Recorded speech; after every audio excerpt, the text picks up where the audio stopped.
আর দুনিয়ার এই চিৎকার চেঁচামেচির মাঝেও যখন তোমার মনে হবে তুমি একা হয়ে গেছো, তখন একবার চোখ বন্ধ করে ওনাকে মনে করো।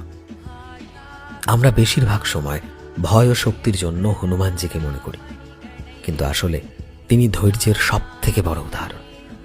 তিনি শিখিয়েছেন যে রাস্তা যতই কঠিন হোক ভয় পেয়ে হয় না, বরং নিজের ভেতরে থাকা সেই শক্তিকে জাগাতে হয়, যেটা ভগবানের নামে পাওয়া যায়।